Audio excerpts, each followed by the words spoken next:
चींटी और कबूतर की कहानी। चींटी और कबूतर की कहानी। एक समय की बात है, एक जंगल में एक चींटी तालाब की खोज नहीं कर उधर भटक रही थी।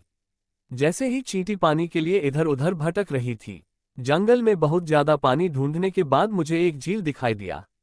चींटी ने सोचा कि चलो आज इस झील में जमकर पानी पी लूंगा और अपने दोस्तों को भी बताऊंगा कि इस झील में सभी लोग पानी आकर पिए। चींटी तो एक छोटा जानवर होता है, वह डायरेक्ट पानी नहीं पी सकती है। इसी कारण से वह पानी पीने के लिए एक पत्थर पर चढ़ जाती है। जैसे वह पत्थर पर चढ़ती है और पानी पीने के लिए अपना सिर झुका आती है, वैसे ही किसी कारणवश चींटी पानी में गिर जाती है और वह पानी में तैरने लगती है। चींटी पानी में तैरते तैरते आवाज लगाती है कि बजाने के लिए आवाज लगाती रहती है। चींटी कहती है कि मैं डूब गई, कोई मेरी आवाज सुन रहा है तो कृपया मुझे बताएं, इस झील से निकाले। वह जैसे जैसे पानी में तैर रही थी उससे वैसे उनकी हालत खराब होती जा रही थी।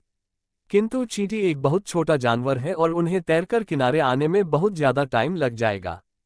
टाइम ज्यादा लगने के कारण चींटी ज्यादा भीग जाएगी और फिर वह नदी में समा जाएगी। यही कारण से चींटी जोर जोर से चिल्लाने लगी थी, एक कोई मुझे बचाओ, कोई मुझे बचाओ। वही बगल के एक पेड़ में एक कबूतर बैठा था। कबूतर ने जैसे ही चींटी की आवाज सुने तो उनको मामला समझ में आ गया।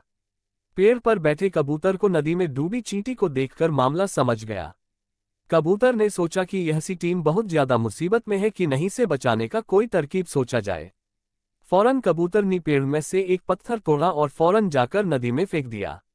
जहां चींटी पानी पर तैर रही थी, जैसे एंट ने पत्ते को देखा वह जल्द से उस पत्ते पर चल गई और धीरे धीरे पानी के बहाव के कारण किनारे पर आ पहुंची थी और इससे उस चींटी की जान बच गई थी।